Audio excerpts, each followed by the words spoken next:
us the enlightened ones. We bring facts. We coming from a unique perspective that's black. We talk about everything from sports to the news, the hottest new music or them social issues. They call us the enlightened ones. We think different. They call us the enlightened ones. We think deeper. They call us the enlightened ones. We think different. They call us the enlightened ones. We think deeper.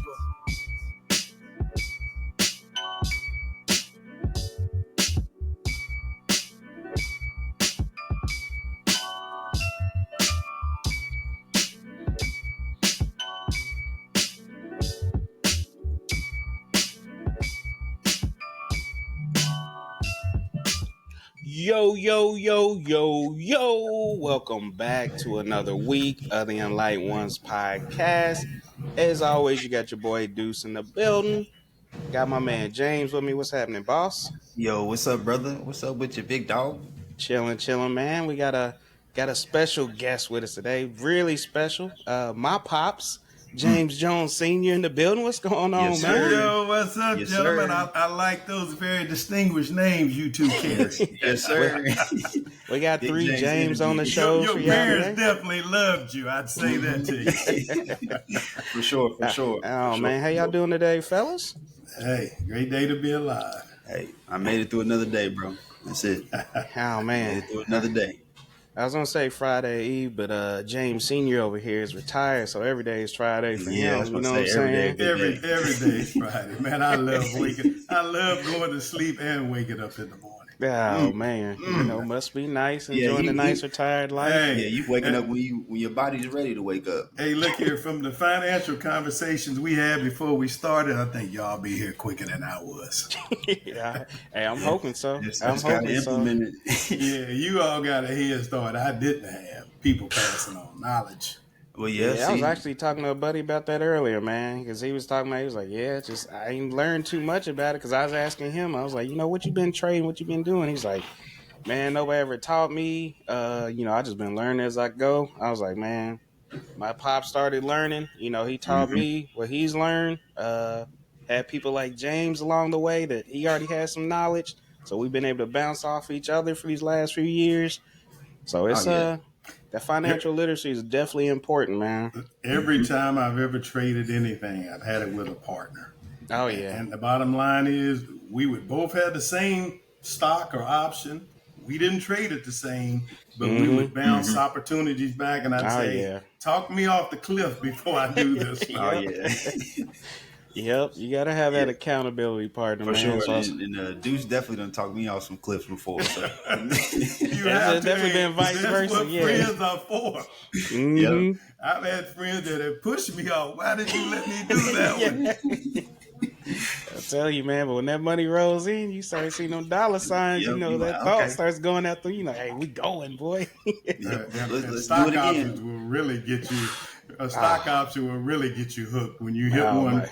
When you pop one, when it pops. Oh man, when you win, hey, for the listeners out there, if y'all getting the options trading, just know it is pure crack cocaine. You're Yes, gonna be it is, addicted. for sure. Hey, legalized gambling is what it is. Yeah. Oh my god.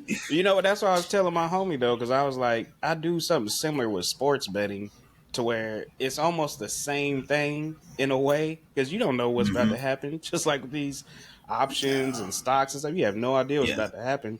But And you the parlay know like what? your option. Yeah, for exactly. Yeah. So I was like, man. I said the only thing better is with sports betting, you get to enjoy it. It makes the game better. So you get a game Yeah, to go you with get. it. You know what I mean? Hey, when I did it a couple of times, and let's say Dallas was playing and I was betting against them, man, and then I'm just kind of like, I want Dallas to win, but I want this money. So it's kind of like, hey, I'm not doing this again. That's my rule. I was like, I don't bet against my teams. I don't even try to do players on my team because I can't be betting against them or anything like that. It's too hard. Yeah, it hurts. You know, you Best try to thing send about that that though energy. is as soon as that game over, you gonna get your results. You ain't gotta wait all night. Exactly. Exactly. Yeah, you gonna know right then and there, man. Oh yeah. Oh man. Quick. But now, all good, fellas. Let's go ahead and jump into these mental health check-ins, man. See where everybody's doing this Shoot, week. I click this off. I'm at about a 9.5. 9.5. Ooh. Been a good solid work week. It's finally starting to cool down. I'm back at the bruh. apartments right now, so being over there as soon as I cut open the ceiling, that heat from the attic pushed down. So it was 100 degrees outside, about 110 inside. But hey, I pushed through. We got everything we need done right now. So about to be another building done. We're about to move on to the next one. So I ain't got nothing to complain about right now. So, it's love right there. yes, sir. It's love. 9.5, man. I ain't really thought about it. I put myself, I'm gonna put myself up in the nines, man. I'll say about 9.1, 9.2 ish. Definitely been a good week. Nothing crazy's really happened. It was high. It hit 106. I was up in Maryland this week by Baltimore, and it was 106 with the humidity and everything, and I was just miserable, bruh. Yeah. Mm-hmm. I'm talking about everywhere I went, the hotel, they didn't have no AC running in the hallways. With me and a coworker went out to dinner at Outback. The air wasn't working in there. I'm like, yo, You sweating all day. yeah, bro, we was sweating, man. This little girl threw up in there and everything. I'm like, yo, I was like, get me up out of here. I'm like, I'm already dripping, sitting here waiting on my food, like we sitting on the patio or something. Yeah, it was too hot just, I don't know. That heat'll make you change your plans up real quick. That heat'll make you change your plans up real quick. Come on. Yeah, but it's been good. Like I said, everything's been everything, man. Spent some time with the kids. Life's been straight, man. We did get that cool down though. It's been raining all day out here, and I think it's showing. Who knows? The weather been iffy lately, but it's showing that we out of the 90s at least for the next week or two. So here too. Yeah. That heat wave is super disrespectful. Yeah. Super disrespectful. But I'll say I'll go 9.1, 9.2 in that ballpark. Ready for a good weekend, man. What you got, Pops? I guess I'd have to say I'm sitting on about a solid 10. Okay. Yes, sir. Well, retired, man. But here's the deal. I mean, it kind of ties into the conversation we're talking about on investing, right? I'm retired Army, and my first Army assignment was in California. And in 1988, I met a guy, and he taught me how to trade stocks. Well, this past weekend, I went to visit him in Cincinnati, Ohio. Okay. He's got baseball tickets right 3 rows behind home plate. Let me tell you, and he's got those $500 seats, right? He invites me. I've been down there twice, but every 2 years he's been here once. And look, he got those seats before the game. We got prime rib, garlic shrimp, and everything. So I got to see the guy who taught me. He changed my life by teaching me. And being that I grew up in Kentucky, about an hour and a half, 2 hours from home, got to go home. I got 2 brothers that still live in Kentucky. My best friend is still there, and I got 1 uncle left, and a bunch of other cousins and friends. So I got to see them. And then, Deuce, about 2 weeks ago, my daughter and her kids were here to visit me. And then tomorrow, one of my sons and his kids are going to be here. So, I'm sitting on about it. You having a good time. I have no problem. And look, I've got the best boss in the world. Oh, God. Yeah. He's a very understanding guy. I put it to you that way. Laid back. But you know what? This leads us straight into it, man. We go ahead and jump straight into this. So, obviously, you got the nice retired. For y'all that don't know, retired lieutenant colonel in the Army. How long? Thank you for How the many service. years you do? 25 years, 9 months, and 5 days, but I wasn't counting. He wasn't counting. Bad man right there. Well, I did like almost 6 years in reserves and 21 active, something like that. Okay. Yeah. Yeah. Man. Salute you, sir. Yeah. He did more than me and the other James did. Way more. Combined. and I dragged this young man around the world with me. Oh, yeah. It's funny because I always tell them on the podcast, too, about when I was initially wanting to join the Army. And I'm telling them, like, my pops, he did 20 plus years. You know what I'm saying? And when I asked him about it, he's like, nah, I joined the Air Force. I'm like, nah, I'm trying to do what you do. He's like, nah, I go to the Air Force. I joined the Army. I'm like, damn, I should have went to the Air Force. I see why. Them Army dudes that stay in there 20 plus years, they done been through some things. They some real soldiers. They some real soldiers. Yeah, you want to go to the Air Force or the Navy or the Coast Guard. Something. Oh, yeah. But no, so you got nice long Army career. you wrapped that up. Did some work for the government, a little private work with the government back at the Pentagon. Pretty much same role, right? That you were already doing in the Army. Yeah, I retired. Then I worked for a contractor for about 4 years with Booz Allen Hamilton. Before I Mm-hmm. went back to the Army G4 in the exact same job that I retired out of. So a lot of people, I was gone for 4 years. They treated me as if I'd left on a Friday and came back on a Monday. And I'm like, oh, Like, dang, the world has like, changed since I left. Mm-hmm. They couldn't wait for you to come back. Really? Oh yeah, I'm a turnkey operation. But I still stay in touch with. I was in the Pentagon about a month ago. My boss retired, so I've known her in Germany. Deuce, I met her in '96 when we was in Germany, and so I went back to see her before she retired. So I still got a bunch of friends in there. Don't want to work there again, but it's good to go visit. Mm-hmm. Yeah, Oh, yeah. It's always good to go back and visit. Yeah. I definitely understand that. So we got all that out the way, and then you switch up on us a little bit. You start doing some chefing. Discuss that a little bit, man. How'd you go that route? I was working in the Pentagon, and when I retired in 2005, they had what they called the Montgomery GI Bill. Mm-hmm. Okay, I and remember that. it was good for 10 years. And I'd been retired for over 10 years, so I never had planned to use my GI Bill. And back in those days, you couldn't pass it on to your kids. So I'm sitting in the Pentagon one morning, and a guy comes in, a nuke, Chris Small. He comes in with a big box of cupcakes and pies and stuff. And he handed them out. I'm like, man, why are you so gracious? Handing out. He said, oh, I made them in my culinary class, and I'm not eating all this stuff. So he brought it in and gave it to us. And I told him, I said, man, because I've always loved to cook. And I said, man, I always wanted to use it. He said, go to school for that. And he said, well, why don't you? I said, I ain't paying. He said, well, use your GI Bill. And I'm like, man, I'm an OG. My GI Bill expired. But he's older than I have, and he retired before I did. And he said, if I got the benefits, I know you do. Mm-hmm. So he showed me how to do it, and I still had 100% of my benefits. So I started taking the culinary classes. They paid for all of my knives and all my uniforms and everything. They paid for the class, and they gave me like a $2,000 a month stipend.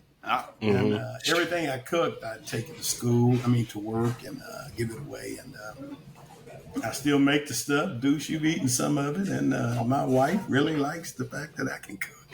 Oh yeah, I'm sure she does. I bet she does. Yeah. Man, before I got married, I learned how to make creme brulee, and let me tell you. That was the hook. You got a favorite dish that you like to make? You got a favorite dish? What do you enjoy the most? I like, they used to call me the Cookie Monster. I like sweets, right? I mean, I can That's make. Where I get my bad sweet tooth from. Yeah, I mean, I love making creme brulee. I like making pralines. Okay. I like making toffee. I love chocolate chip cookies. I make bomb cheesecake. Matter of fact, I go to New York City once a month to catch a Broadway play, and they got Junior's cheesecake up there, right? And I'd always bring my wife a slice back. And then after a while, she was like, don't bring me nothing back. I'd rather just you make me one because I prefer. Oh, yeah. And at first I thought she was just blowing me up, but she really means it, She really means it. So, but I've got a smoker. I like to smoke meat, and I make her lox, the salted salmon, cured salmon. I don't eat fish, but I make it for her, and pretty much anything. I mean.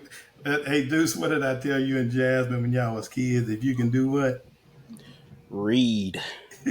That's all. Cooking is basically, you get a recipe. If you can read and comprehend, you can cook. So when you hear somebody say, hey, man, I can't cook, then you just look at them like, yeah, you bullshit me, or you just you want me to cook for you.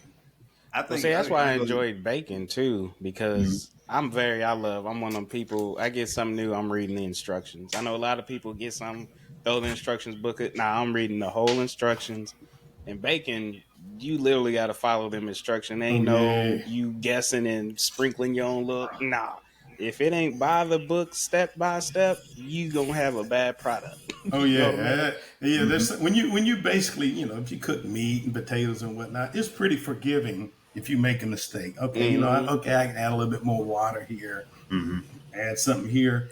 You can recover from your mistakes. Baking, if it says baking powder and you put baking soda, you can't Game over. recover Yes, from yes, that. yeah. You gotta scratch the And whole look, thing. you trying to make custard, right? And it says add one egg at a time. Man, I'm gonna dump all 5 of them in there. See, that'd be me. I'm telling you now, if it says add one and slowly integrate it, do exactly that because it's unforgiving.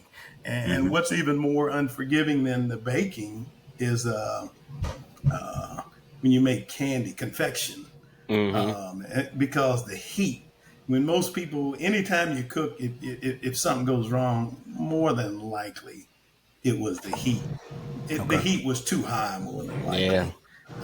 And when it says put it on medium, every stove, I know. is Medium medium or high. 5. Yeah. You got to understand your stove, right? Yep. So I Exactly. know mine, but if I came to your house and cooked, I'd be more cautious first and probably turn it lower than I should, Yeah, and that's normally what I do. then I'd get the feel of it after that. And I Mm-hmm. probably couldn't cook on an electric stove at all. I Okay. got you. I got you. So you got your cooking out the way. You know what I mean? Hey, You don't say went. cooking, please say culinary You arts. got your Culinary. culinary. You know. Yeah, okay, I just want to correct The that. niggas that go to culinary school don't know how to act. So you got your culinary out the way. You know you feeling good. You making your wife some nice meals. And tell me if I'm wrong. Now you transition over to voice acting. I took acting and voice acting Acting and classes. voice acting. So how did what before you even get into that? What made you even want to start going that route? Uh, you and your sister, and I'll tell a story, and Oh, I picked Deuce. this book up right here, and I don't know if you can see that. James, can you see that picture right there? Yeah, model right there, James. Hold up. Which Look was at that it? model right there. And that's his sister right there, right? You Okay. don't worry about Okay. her. So when I was in the army, we were stationed originally we was in Huntsville, Alabama, Redstone Arsenal, and my daughter Jasmine, his sister, she got into what was the Deuce? She got into beauty pageants. Yeah, she used to do them pageants and stuff. Yeah, and Okay. so she got into them. She started winning. She won several of them, and then the ones she didn't win, she would get Miss Congeniality or most photogenic or something like that. Okay. So, I remember she lost one time, and her mama was so mad because she should have won. She should have won. So we took Jasmine out to dinner, and Jasmine, she was probably about 8 or 9 of them, but she's kind of a tomboy. And we were trying to, we didn't want her to be hurt because it was the first time she lost, so we went out to eat. And then we was talking to her, how she feels. And Jasmine said, I don't care, to be honest with you, I want to be a wrestler anyway. I can see her saying that too.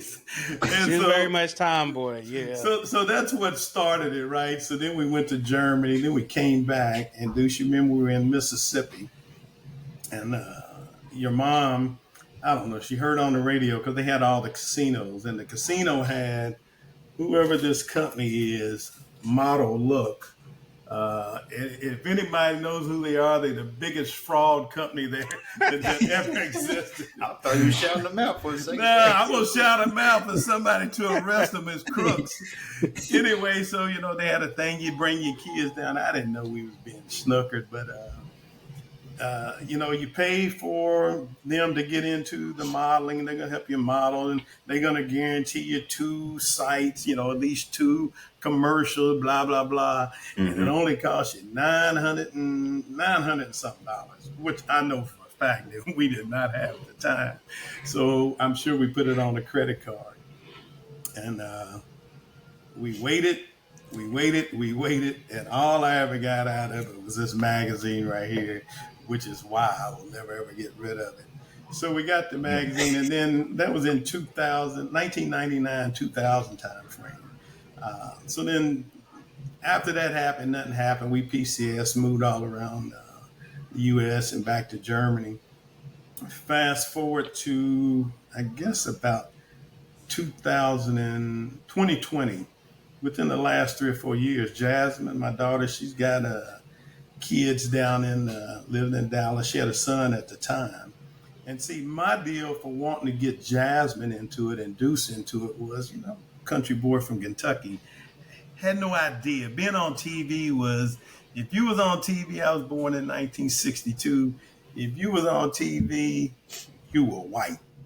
So my impression was the only way you could, when I was growing up, the only way you could be on TV was be white. And so that was my mindset. And then when I grew up and realized, if I can give my kids the opportunity, because I want to expand their mind, right, to see the realm of the possible, is how we kind of got them into it. But in 2020, Jasmine called me up on the phone and she said, "Hey, look, I'm going to get my grandson Mally into acting."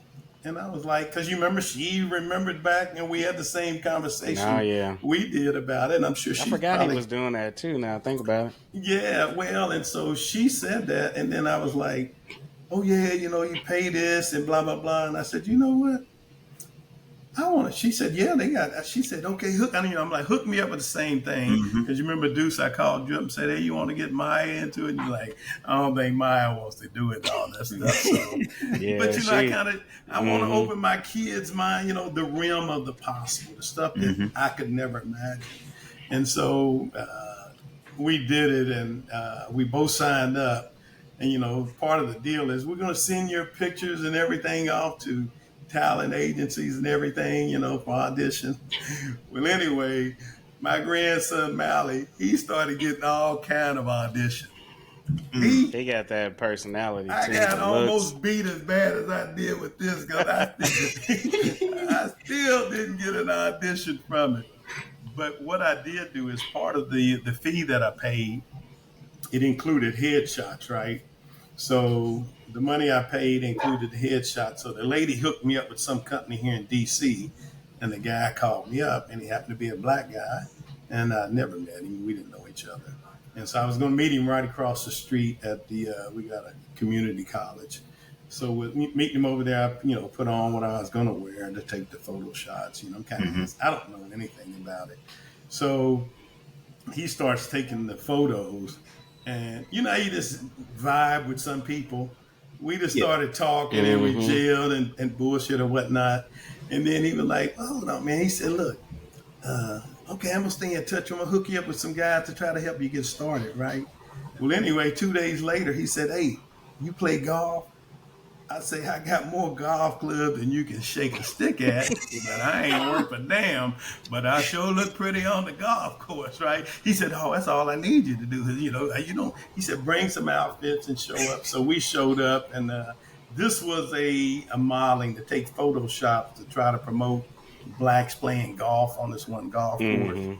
And so I did that. And then me and him clicked. And sometimes still today he'd be like, "Hey, look.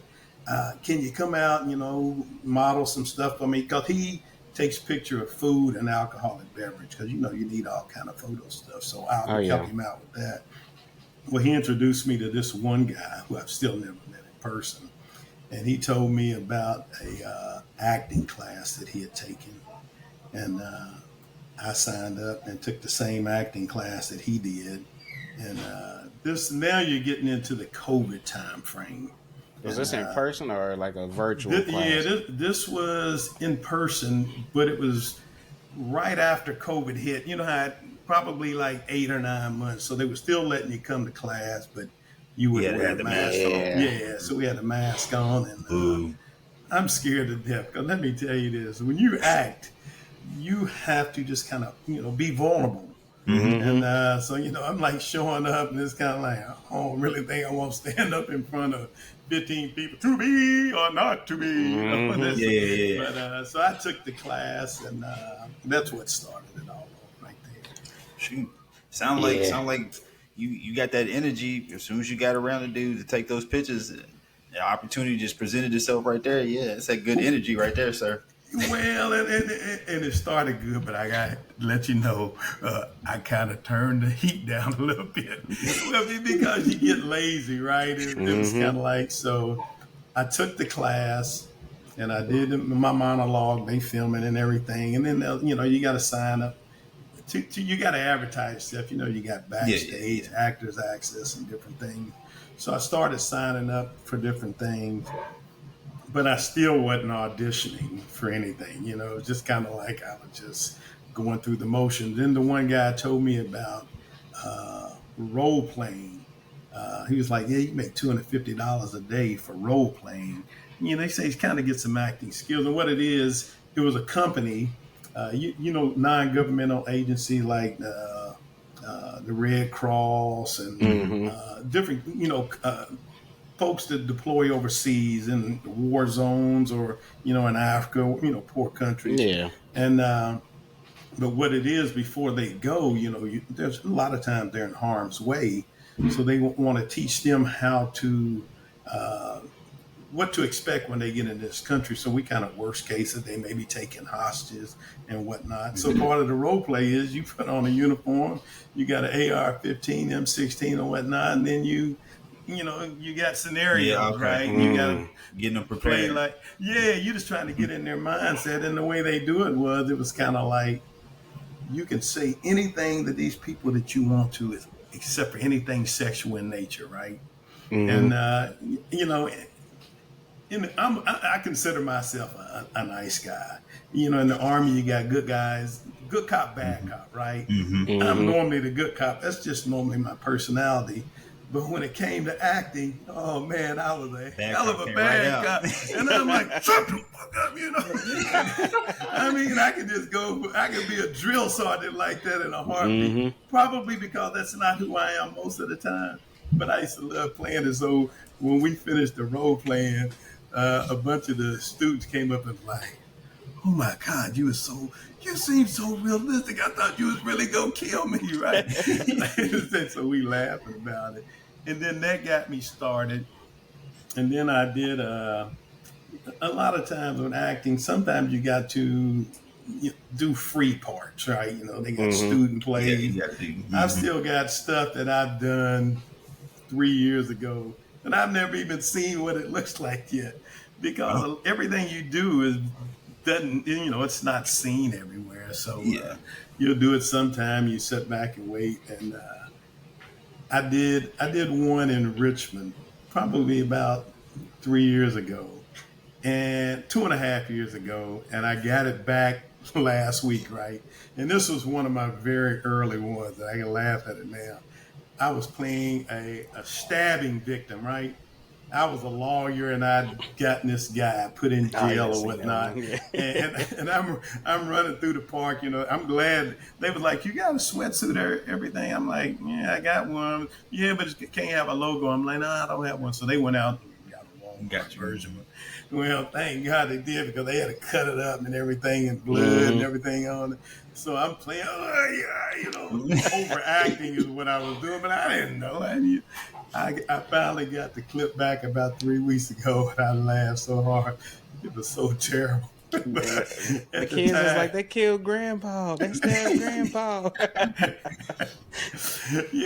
And so I did that, but then you remember they had the SAG actor strike here a year or two ago, right? Yep. And things still haven't kind of got back together. It's slowly doing it. Now, if I live somewhere like Atlanta, LA, or New York City, there's a lot of opportunities. The Washington, D.C. area doesn't have a lot of opportunities like that. So some of my best opportunities are either in Richmond, Virginia, or Baltimore, Maryland, which is where I've done, because it's a lot cheaper to film there than it is here in the Washington, D.C. area. Yeah, it definitely makes sense.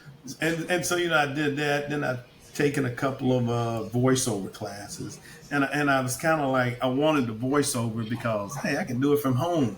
You know what I mean? With the equipment you all, I don't have the good equipment, but the stuff that you all have right there, you could get in your closet somewhere where it's kind of mic, headset, yep. Yeah, and the clothes will help absorb some of the sound. Oh, yeah.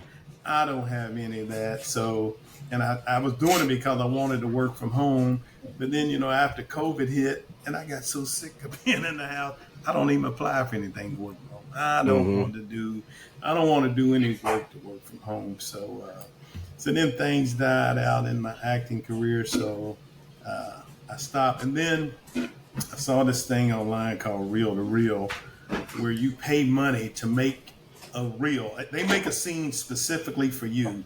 You pick what character you want, and then you kind of use that to add to your portfolio and stuff. backstage. Yeah, so people can see what your skills are, right? And it cost me money, but I wanted to do it because I said this time is I don't like wasting money. I grew up. I hate to say I grew up poor, but I grew up without a whole lot of money. I'll put it to you that way. Mm-hmm. So now I'm kind of like, if I spend money, I want to get my nickels worked out of it. And so I said, if I do this, I'm going to start acting. And I did. And it was a very good clip, very professional. So now when I add it to my page and apply for jobs, in the past, I never even got a hit back. Now sometimes I get more than I want to, but my problem now is my kids will not teach me how to use my phone to record. He's right there, bro. Waiting on you, bro. Don't listen to it. I got a recording. I converted one of my bedrooms into a recording studio, and my son, who's got his own podcast, you would think that he could teach his son how to, I've got all the tripods and the lighting and everything. I mean, I'm not throwing stones at anybody, but I mean, if you get a chance, help a brother out. See, James, where the acting, he is a good actor. He over here lying. You know what I'm saying? He sold that very well. I'm on his side right now. Actually, I'm on his side right now. James, I wouldn't lie to you, brother. I wouldn't lie to you. I do want to circle back to something that you did say earlier about being normally a nice person and having to do a role where you're the bad guy. Is that an easy flip for you? And I know you said you really got into it. So was it something that it was therapeutic almost because it's like I'm playing something that I not normally am. It's not who I really am. I think about that all the time, and probably so. It's kind of like my brother Larry, right? Nowadays he's not like this, but when we was growing up, he was that dude. You know what I'm saying? I mean, he would fight anybody at the drop of a hat. Nobody could bother me. He was just that guy right there. And so me and him joined the Army together and went to basic training. And, the drill sergeants, I mean, they're just in your face and blah, blah, blah. So it was kind of like, for some reason, I always wanted to be a drill sergeant, even though drill sergeants have good cop, bad cop. I wanted to be the bad cop. And it's probably just because that's not who I am normally, but it's easier for me to play that role. I mean, I can play. I'm doing a film here next week, and I'm playing a father. It's it's almost like me and Jasmine, right? I'm the father. Is that gonna be your first film? I was in a Christian one. Well, I got a little bit more of a speaking role than I've had before, right? So I've done other films, but sometimes it's just background. I did one where I said, maybe a couple of lines. I'll have more lines in this one than I've had in any of the previous. And that, you know what? That's interesting to me too. Where it actually, I'll say, it gets me a little excited because I was just listening to a podcast. Megan Good was on Club Shay Shay, and she was kind of talking about how she got started. And it's kind of the same thing. She was like, it's an extra for a whole bunch. And then that led to this where I had like one word to say. Then this, I got a couple lines. And then she said it just kind of took off from there to what she is now. Is that what you're looking for? Is that your end goal? Is just slowly start building up to where you got, a whole scene, not just a few lines. You got a scene or something? Well, in this one, I've got several scenes. To be honest with you, my impetus is still the same as it was back in 1999. I really just want my grandkids to see me on TV and say, "Oh, that's Grandpa on TV," And if he can do something like that, that opens them up to do, whatever they want to do. I mean, that's really what it's all about. I have no expectation that I will be the next Denzel Washington. I mean, I'll put that out there to you, right? I'll put it this way: if Denzel Washington and Samuel L. Jackson and those guys are at the PhD level, I'm at the preschool level. So I just want to make sure that we got this framed right, you know. But my expectations is, you know, if all I do is TV commercials, I would be perfectly honest with you. I'd be perfectly happy with it. If each time it expands to something a little bit more, like you said, Megan Good, you know, I would be. If it doesn't, I'm not going to be hurt. Yeah. But the bottom line is, my whole thing is, I know my capabilities and my potential, and you know, I just want to do what it does and let it take me wherever it does. Of course. I do got a question for you. So, because I do want to see follow up on some of these films you got coming out here soon. So, how would I get to tune in to something like that up here in Kentucky? What you got shooting down there? Hey, do they have streaming in Kentucky? I mean, yeah. Of course, but where I need to go to? No, it's funny because I was on TV today. I don't know if y'all seen Swagger with Kevin Durant's Cuba Gooding Jr.'s son. I mean, not Ice Cube's son was the coach of the basketball team, right? I did some extra work on that in Richmond about 2 years ago, right? And I never have even bothered to take a look at it. So I pulled it up today on TV. I was in the stands, right? And I'm looking up like, I never did see these, but I got paid for it. You know what I'm saying? I'm like, hey. But now it's funny though, James, you asked that question. I went there purely to sit in the stands and be an extra, you know. Cheer, they tell you when to clap or boo or whatever. Well, I'm sitting there in the crowd, and when you do act, I'm telling you, it's some long days. You will almost never do less than it'll almost never be. They'll say 8 hours. It'll never be less than 12 hours. I'm just telling you. Most of the time, you're just sitting around eating and bullshit. I like it because you get to engage other people, right? So I'm sitting in the audience there, you know, just there, and you see guys walking past. I'm sitting there. I don't know anybody else there. And then one of the guys, I guess he was with the production team, and he would say, "Hey, can I talk to you for a minute?" I'm like, "Me?" He's like, "Yeah." And so I go down. He's like, "How would you like to be a college recruiter?" Because you remember this was the basketball scene, right? And I'm like, sure. So now when they get you something like that, I went there for one thing. If they pick you up for something else, you get a bump. Right, you're going to get a little bit more. So, now I'm down on the floor where the stars are, Orlando Jones and those guys, and it's getting to be about 12 or 1 o'clock in the morning, right? It's been a long day, and I done put on a Georgetown sweat top, and I'm going to be, acting like I'm talking to the kids, trying to get them to come to Georgetown, and they ran out of time, so I never did get to shoot it.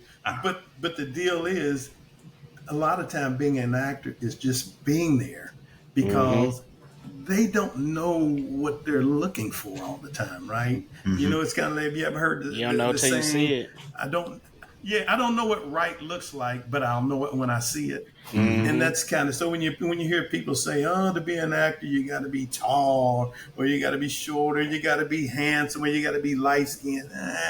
You need your Precious, and you need your Halle Berry and everything in between. That's what I think the beauty of the art is, because you don't know, and that's what any art, you don't know, you really know what you're looking for until you see it. Then you're like, oh, I see that. I can visualize that person doing this. I didn't know I needed somebody that looked just like him, but I need it now. Exactly. And then even when they write the script, right, it's kind of like they write it, and it's kind of like they have, some of them have, every director or whatever is different, but, some of them have it that we want you to have this tone and, to come across. We don't want you to be comedic. We want you to be serious and whatever. But then when I look at a script, I try to make myself become who that person is, right? if the ones I tend to do a lot of time are detectives, right? I get to kind of be that, I can see you playing a the good hard detective. guy. Mm-hmm. Yeah, and it's kind of like this guy's on death row for killing this person. If I'm really that lawyer, I want to become him, and then I want to be the way I would do it, right? Well, sometimes they're cool with that. Sometimes they're not. I kind of look for it to go this way, and then I'm kind of like saying, well, that's the way that I would do it. But you paying the bills, so I'm going to do it the way you want to do Yeah, it. yeah. But even then, the words are not necessarily as important as your body movements. Let's say, for example, you're reading something and then you lean in like this. Wow. I mean, that changes the whole dynamics of the scene, right? The squint in your eye, the seriousness in your eye when you do something like that, that tells the story a lot of time more so than the words do. Because sometimes you're only saying so much, but then the other person's talking. You don't just sit up there like you're stiff, right? You got to have something. But, they be like, when you're reading, don't blink your eyes. I'm like, what the hell? What? What you want me to do?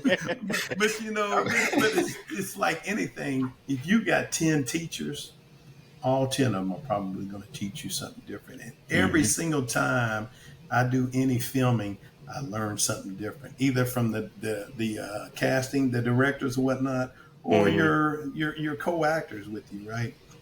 And so I stay in touch with a bunch of them because you're hoping that you become friends with these guys, and hey, next time I know James, he'll be a perfect fit for this guy right here.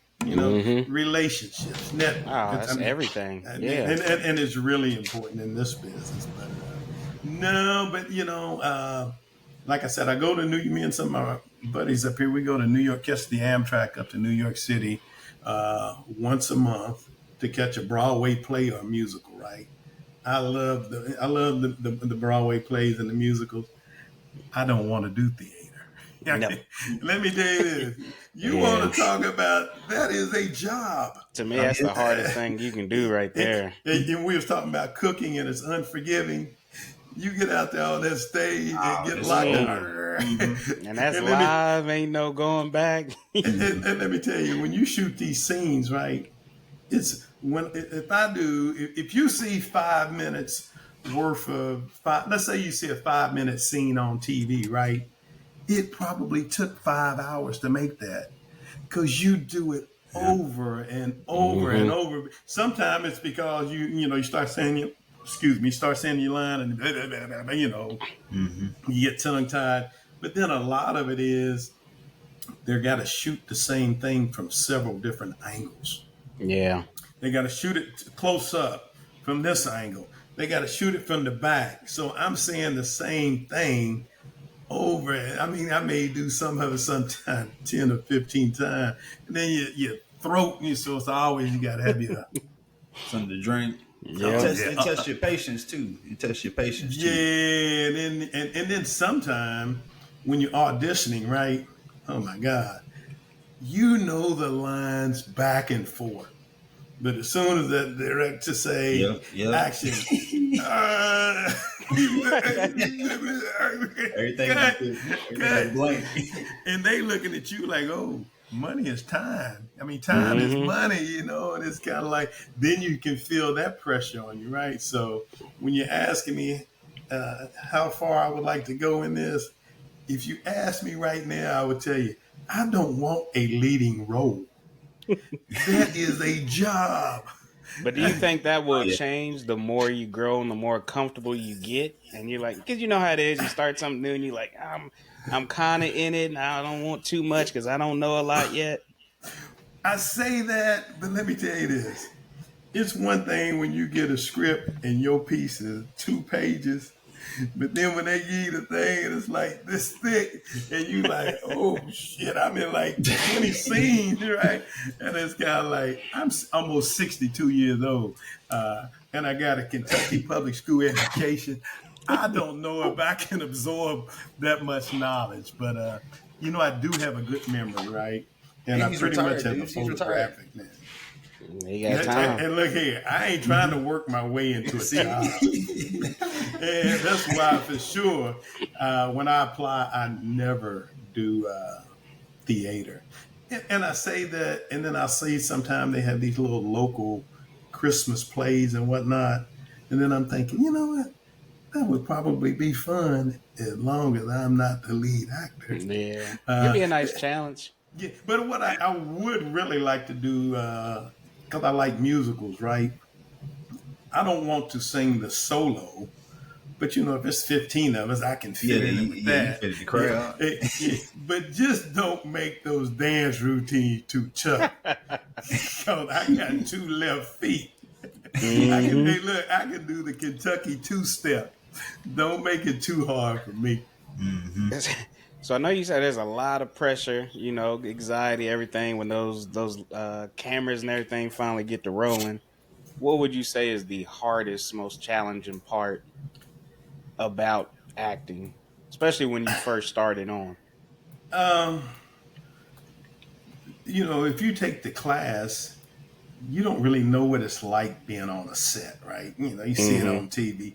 You have to be there. And that's what I kind of, you know, being an extra, you got to be on the set. You got to see the real set, but you kind of got it for free because all they're going to tell you to do is, hey, walk down there and walk back, you know, walk at this pace or wave at somebody or act like. Normally when you see these backgrounds, you know, you see somebody in a restaurant and they're sitting at their table eating and talking. They're not really talking. They're just going. Because they don't want to pick up any of the sound. So right off the bat, that was the hardest part. But now I would say this. Once I learn my lines, and what I try to do, as soon as I get my stuff, I try to learn my lines as fast as I can. Because once I learn the lines and I'm able to say them right, then I'm able to become the person that I am, the character that I am. Yeah, work on mannerisms, and stuff like that. Yeah, the mannerisms and the meaning, because it's not just words anymore. I'm really talking to somebody, and I'm like saying, hey, this is the way that I would really say that to them, right? And when I go in, Franny, I say it the way that, you know, that I think it would be. I mean, if it tells you sometime, put a mean growl on your face, because you'll have that on the script. They call it sides. What we call a script, they call sides. And it'll say, hey, you walk in, put your hands in your pocket, wipe, that, and, be angry. But then, it's kind of like, I remember the first one I was doing, it was kind of like, and then she's like, okay, you're overacting. Okay. Well, and part of that was when I took my acting classes, we was in a big room and you had to project your voice, right? Okay. But when you film, you're going to have a little microphone here, right? So you don't have to do it as loud. So you talk at the same level that we're talking right now. And so it's just kind of like, I can be angry. I got it, you asshole. And you just say it that way. And it has the same effect as it. Sometimes you will get the part where you do the super dramatic. I'm still in the low budget business right now. I ain't on the Tubi set? I'm in preschool. I'm in preschool. Yeah, you got another show coming out that you did. What's it called? Something on Apple TV. It comes out tomorrow. Matter of fact. Yeah. Apple TV. What's this one called? I want to look it Apple TV Plus is called The Lady in the Lake. The star Natalie Kidman, is that her name? Natalie Portman. Natalie Portman. And we shot that in Baltimore. I'm an extra. But I'm looking to her, Deuce, I signed up today because me and Dana going to watch it tomorrow. Well, yeah, we might watch it while you here. Yeah. Wait, I was gonna say, wait till we get there so the kids can see it. Well, but it's 4 or 5 episodes, right? So tomorrow, but the main scene I was in was they did a parade, right? We're playing 1960s Baltimore, and so I got on a hat and old man suit and everything, and it's we doing a Christmas parade, right? Except for when we filmed it was in July in Baltimore. Man, I got all this on. I'm thinking I'm about ready to melt. It's kind of hey, look, hold on. Before we do this, let me go ahead and get this sweat off here, right? And so I'm a VIP. I'm in a car, And I'm waving at the crowd. Hey, I see you. I know you. So I'm hoping somebody said, know until it comes out. Nothing that I did may ever be in there.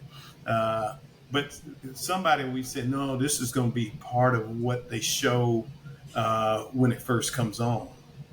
So when I got on TV today, on Apple TV Plus, I signed up for it. And in the trailer, they showed a snippet of the parade. So there's the piece they showed all in it. Yeah. But, so now let me tell you how the parade goes, right? When they film it, it looks like it's a mile-long parade, right? I'm in the car. The car may have gone 25 feet forward, then you back it up. you ain't really. And so what they'll do is they'll take snippets of it like that, where you'll go 25 feet or maybe 50 feet, right? And then there's people, they got extras. There was probably 100 extras for this one. And they had people on the sides of the road, clapping and waving at you. And what they do is you go down 50 feet, and you got this crowd that you just passed, and then they'll just flop the crowd swap around. Them out, yeah. And then eventually you end up in the crowd. They like, yeah, you're in the crowd, but get toward the back so they don't see you and been in the parade. Oh man. Nah, but it's fun, and let me tell you this. So I'm not SAG. They get paid more money. They pay unions. I'm preschool, right? And one day I would like to be SAG. And if I lived in Atlanta, I'd probably do a lot more. Mm-hmm. And to be honest with you, once I learned how to record myself, because nowadays your auditions for the most part, you don't go in, used to see you come in and direct. No, this is your audition now. It's just like regular job interviews now. Except for no, you do a self-tape. Oh yeah, and you just show them what you got. Yeah, what they're gonna do is they're gonna send you the sides, and then you got to do the self-tape and send it in, right? Mm-hmm. And so what I got was there's an app called Teleprompter. Mm-hmm. Okay. You type in your script there, right? Because it's kind of like, oh yeah, we need this. If you want to apply for it, we need 3 days. I'm like, you think I'm gonna learn all that shit in about 3? And then look, I'm trying to learn the words for this movie right here that I'm in, and you start getting stuff mixed up. So I haven't used the teleprompter, but there's one I want to audition for now, and I type my stuff in the teleprompter. But if one of my kids love me enough, I try to get them into acting. If one of them decides that they love me enough and they want to help me do my own self-tape, it would be appreciated. Man. I'm not there. Come on, hey, you gotta help with something, bro. I'm not trying to twist anybody's arms, man, or throw anybody good at the acting. I'll tell you that, he's getting good. So I do got a question real quick for you. All right. Because you said early on there's a lot of vulnerability with acting. You just open yourself up. You got to jump into different things. How does it make you feel on the other side with like close friends, family, seeing your videos? You get, nervous that they watching you? Because I've had people hit me up, hey, send me that video, the link of your pops doing this scene. How does that make you feel? Do you get any embarrassment, shyness? How do you feel? Well, I remember when I first recorded it, and I wanted you all to let the grandkids see it, and the first thing I had to say was "piece of shit," and the first thing Mally said is, "Grandpa, you was cussing." No, but I mean, my whole thing was I did it, but I didn't really plan on. Somebody from Harrisburg saw it. So I went on, and I was home this past weekend. Some of these people think I'm really some kind of superstar. And I'm like, nah. When is that? The one I told you I paid for, the reel. That's the one where, I'm playing the detective and call the guy a piece of shit, whatever. Well, that's just kind of like the bait for me to get people to look at me and see, hey, we might want to do it. I can play this role. Yeah, I want to do it. This guy's showing like he got, and that's all that was for. But people, I go, hey man, when is that movie coming out? No, that ain't no movie. That's just, it's just what it is. But no, I mean, if I can do that, and if some young kid from Harrisburg sees that, and it makes them want to become an actor or a TV announcer, a sports announcer, a news cast guy, I would love it. One of the first things I did was one of my fraternity brothers was a basketball coach. Because see, people see potential in you that you don't always see in yourself. Oh yeah. And he gets to become a head basketball coach, and he calls me up and like, man, I got an offer you can't refuse. I'm like, what's that? I just got the head, basketball coach, and I want you to be my announcer for the games. And I'm like, why? I mean, what even? And he was like, no, you do, master ceremonies at some of the CAP events, and I like the way you do it. And I'm like, well, I used to do it sometime in high school, and that's been 40 years ago, but and so I did it. And, the first time you do it, it's kind of like, well, let me start going to looking at see some how games. Somebody else does it. Yeah, let me look at some games on TV to see how it does, how you do it. And then you get there, the first game, you kind of, you don't want to overact, right? Yeah. By game 3, 3-ball Johnson. I'm straight clowning at that point. Yeah. And so it was cool, we do the banquet. So then we come back to next year, right? And I'm looking at the Virginia High School League rules about basketball. And then they like, oh no, the announcer can't show favoritism toward either one team. What I would do is when we got a three-pointer, 3-ball Jones, the other team get it, Johnson 3. I ain't pumped. So then I'm looking in the book and it says, oh, you can't show any favoritism. So I go to Jeremy and I'm like, Jeremy, I can't do what I did last year because, he said, where you get that at? I said, it's in the book. He looks at me and he's like, keep doing it till they give you a technical. I went the whole year, no referee ever said a word to me. And at that point, you just clown, and it became fun. And to me, acting is fun. Every now and then you'll get a part.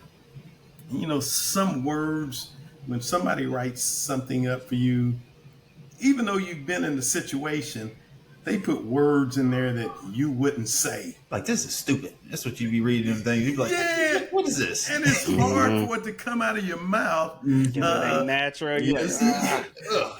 And so sometimes what I'll do is I'll say it the way, they wrote it up. But remember, a lot of these, they'll do it like 15 times. I'm like, on about 13, 7, 8, I'm saying it the way I'm going to say, they don't pick it up most of the, because there's so many, so many people talking and words. I'm going to be like, you just trying to make sure that they hear that one that, look, this is how it really sounds. I want you to understand this right here. This is, I peep game. Yes. And another thing I do too is I got on the internet and tongue twisters, Peter Piper picked a peck of pickled pepper. How now, brown cow? How much wood could a woodchuck chuck if a woodchuck could chuck? And you start saying those things right there, right? And then that helps you with your diction, because, I'm from, Harrisburg, Kentucky. When I was growing up, if you said Lexington, man, look at this Negro trying to be all proper. Everybody know good and well it's Lexington. You take that ing out, right? When you acting, you can't, unless you playing a role where you're doing kind that. of put a little hood in it. But, if you kind of playing a professional role, it's kind of like, and I'm hoping they don't ever ask me to say Louisville because I'm going to say, you got the wrong brother. Yeah. It's straight Louisville. I ain't saying no Louisville. That makes me cringe every time I hear Louisville. I'm like, I said, if I get on TV saying Louisville, I can't go back home. Yeah, this nigga ain't from Kentucky. Get him out of here. He faking. He done got proper. He been up there by DC too long, man. He done got all bougie on us. Yeah, straight bougie. All right, I got a question for you. Is there a dream role that you want to do, like a particular scene, or you got anything that you like on your bucket list that you like? I would definitely love to do this and get it recorded. Oh yeah, this scene now. I grew up in the 60s and 70s, right? You had three TV channels, ABC, NBC, CBS, out of Lexington, right? When I got a little bit older, you got Louisville. So when my mother went to work, all the kids went to your grandmother's house, right? Black grandmothers back in the 60s with three channels, they watched they stories. We call them soap operas. They call the stories. Yep. I've watched soap operas my whole life. James, this DVR still pops up to record a soap opera to this day. Look here, when I was in college at UK, I built my college schedule around Young and the Restless and All My Children. Yeah, and I'm weak. And look here, so to this day, now there ain't but three left that I watch. You got Young and the Restless, Bold and the Beautiful, and General Hospital. Well, I'm on Facebook now because I got an acting Facebook page. I don't do regular Facebook. They're coming out with a new soap opera called The Gate. And I heard they was coming out a new one. So my dream, if anybody out there listening has a inside on the Gate, I'm your man. Hook your boy up. Hey, look, I'll bring the coffee around, whatever it is. Or if you need me to be the Black Victor Newman, I can do that too. Yeah, I can do whatever you want me to do. But no, I would love Young and the Restless. Young and the Restless came on in 1973. I had to have started watching it in 74 time period. So, soap operas. I think if Stephen A. Smith can do a soap opera, I think he can hold it down. Yeah, he's on General Hospital every now and then. He said he loves it too. Yeah, I read his book. He said he loves doing it too. Yeah, I mean, it's that would be me. Soap opera. Okay. But it's like I say, it's I'm an Army guy. I love military movies. I love the military movie. And one of the Christian movie I told you I had a small part in. I played a retired general.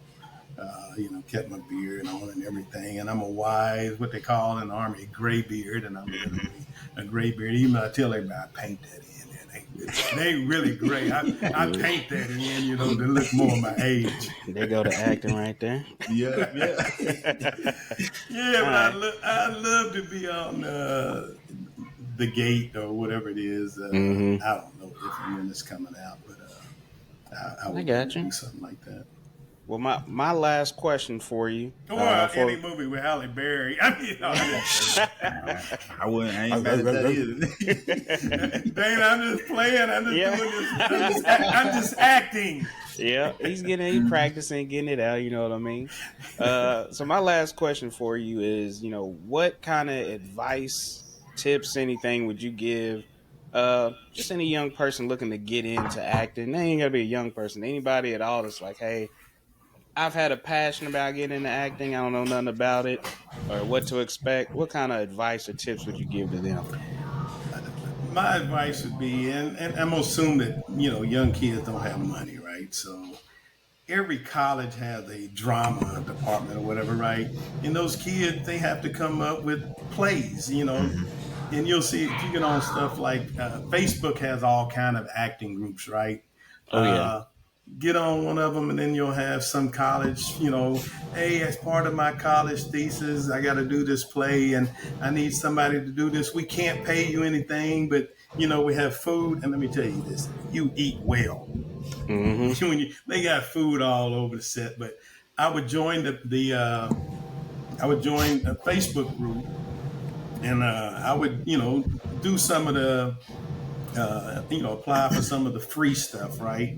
And then eventually I would take a class. And let me tell you this, I've taken online classes just like this with instructors out in California. And I've had in-person classes here in the Northern Virginia, D.C. area, but I've had acting classes with a guy named Coach Mike out in Los Angeles. I've had voiceover with a guy in New York. So the internet now has changed the game. But a lot of the stuff you can just get for free, Facebook and then if you get that niche, and then it's like at some point I think you should take some kind of formal class, be it online or in person, and and you just show up, and if somebody likes you, I'll give you a perfect example. When I was doing the swagger down in Richmond, I was telling you about, uh, it was a guy. He was he was African, not sure where from, but he was telling me. He said, "Yeah, no, man, I'm going to L.A. tomorrow." I'm like, "Okay," and I'm like, "Oh, okay." He said, "No, man." He said, "I came here to do an extra role, just like I was doing, right?" And he said they, in between the takes, he was sitting in the tent eating, and he's, just sitting around BSing with other guys. And some lady at the next table heard him talk, and she said, "Excuse me, sir." I said, "Where are you from? I noticed your accent." He said, "So and so, so." I forgot where he said. And then she said, "Would you be interested in possibly going to California, so and so, so and so?" He was like, "Yeah." She said, "Well, let me make a call." So she made a call, and then she set up, either that day or the next day for them to just do something like this. And they liked his voice, and they didn't know what right looked like. But then when they saw the face and the voice, and it was kind of, he said, "Man, they flying me to California, paying for the flight and the room and everything, and paying me $3,000 for 5 days." Ooh. Oh man, he was so excited. Then I'm starting walking around, to be or not to be. I try to talk like Lester Holt. Oh, well, what we can do is, I'm trying to talk proper everything for somebody to recognize me. But that's it. My advice would be is to show up. It's just like almost everything in life. Just show up. And so I tell my friends all the time when I do some acting, I'm like, "Yo, man, you ought to come do this with me." And then they're like, "Yeah, but that's your part." I don't care if you get that, just be Chris there. Small, I always try to hook Chris, a big, broad.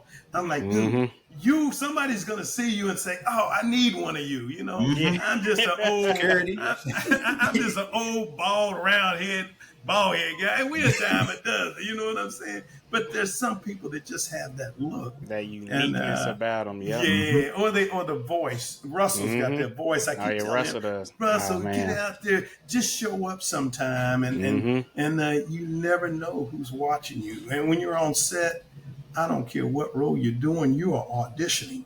Oh yeah, because you may not be auditioning for that one, but somebody out there is working on another play, and they like, "Man, you know what? I need a guy with dreadlocks." Oh yeah, and got the Bob Marley look. "You the man, James. I got you." Yes, or sir. you know what? Sometimes they, when they make a movie, it's kind of like, "Yeah, I need some lookalikes because I can't pay to keep Denzel here on set all the time. Sometimes I just need a guy who I can shoot him from the back and he walks, like he does. Or if I get him at a certain angle, it's a resemblance. I ain't gonna need the camera on him, but you need that, right?" Yeah. And so that would be my advice right there. Facebook is free, but eventually you got to get something like Actors some kind Access. of formal training. Well, Actors Access is your online portfolio, and that's where you post your credentials and you apply for jobs, right? So after I did that reel, it was kind of like I posted it, right? Sometimes they don't even ask me to audition. "Hey, how will you take this job?" I'm like, "Damn, they ain't even gonna ask me to audition because they've already seen me, right?" They know what They're they're like, working with. yeah. I kind of, you kind of did that. You passed the test. You might be leaving preschool and going to first grade here very soon. Yeah. So shit, you might skip a couple grades. You might go straight to middle school. That's what I'm Billy trying Madison. I'm trying to do that because I'm unemployed now and I need to put some food on the table. My kids won't give me no money. Oh man, Dude, you just been failing him. You know what I'm saying? I just been getting beat up, man. Hey, James, and I gave him a good name too. You would think that I could get special treatment in my old he just age. had to go and change it and just said, forget that You know what I'm name. saying? Come on, come on, man. But now, man, Pops, definitely appreciate you coming on, sharing that wisdom, your story with us. I always love seeing people's intentions on why they do things, and I think every time we've brought up why you do what you do, it's always been to show somebody else that they can do it. Yep, get inspiration. Yeah, so that always means a lot, especially for me, because I say it on the podcast all the time. I do this because I want at least one person to hear, take something from what we've said on here, Yes, sir. and it makes them feel good, makes them want to do better in life, whatever. That's all it's all about. So we definitely love good intentions here on the Light Ones podcast, and we without a love you doubt. bringing that energy to us. Yes, sir. Without a Yes, doubt. sir. Hey, look here. I came from the bottom, like low self-esteem to the max. You know, we didn't have money. We had love in the family, and I Mm-hmm. wouldn't. It's hard for me to say we were poor. We always had our own house, own car, own. We always had what we needed, but we were below the poverty level. Is the bottom Mm-hmm. line. And so it's kind of like I didn't play basketball, couldn't afford to shoot. You know, everybody was wearing Converse. I can't go out there with a pair of buddies or kids on, so I didn't do. And then, you know, it's kind of like anytime I can get somebody saying, "Look, you can change your environment." You know what I'm saying? Oh yeah. Life ain't about where you start; it's where you finish Mm-hmm. and how you get there. And it's You're never too late. stuck. Yeah, you're No, never stuck. it's never too late. And you know, I was talking to somebody, and they what they call it YOLO. You only live once. Yep. Yep. And I'm like, no, you got that wrong. You only die once. You Mm-hmm. live every day, and that's the mindset that you got to have. You only Got to. die once. Hey, You I like live that. every day. I like that. Oh yeah. And Make it do now, what it do. hey, James, nice meeting you, let homeboy. that sit for a second. We had to let that breathe. Let it resonate, man. No, but it's Yeah. true. I heard somebody say. I didn't make that up. I heard somebody say it, and I was like, That makes you think. He stuck for a second. I had to take that in. yeah. When I was growing up in Kentucky, we used to always say, "You only go around once, and this ain't no trial run." Yep. Which is true, you know. This Yeah. ain't a trial run, and I always liked that. But then when I heard YOLO, I said, "What is YOLO? We only live once." It's kinda like, and I was like, "No, he's right. You only die once. You choose to live." And you know, my favorite motto is the Shawshank Redemption, and Andy and Red. Andy just got out of the box for 30, 60 days, whatever, and Andy told Red, either you're gonna get busy living or get busy dying. Mm-hmm. And my whole thing is, why do I do act? I want to get busy living. I hear you. Yeah, And I respect it. We appreciate you, man. Appreciate your Thank you. service all right, to our man. country. Nothing but love to you. Absolutely. Appreciate the service to our community, our Yes, sir. kids, everybody, man.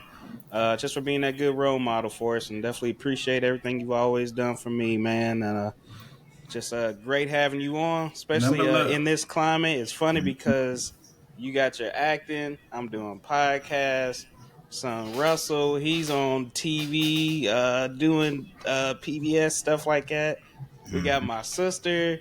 She's doing TikTok videos, blowing up. Jasmine stuff. should be acting because that's what TikTok is. So it's crazy to see how we all come from him and we all got something to say. That's the number one thing. We all got something to say, and we all use our voice. So appreciate it. Yeah. What you have to say is just as important as what anybody else has Absolutely. to say. Yes, sir. Absolutely. Yes, sir. Yes, sir. Well, it's the Enlightened Ones podcast. We will catch y'all next week. Peace. Peace. Y'all have a good one. Stay off the weed.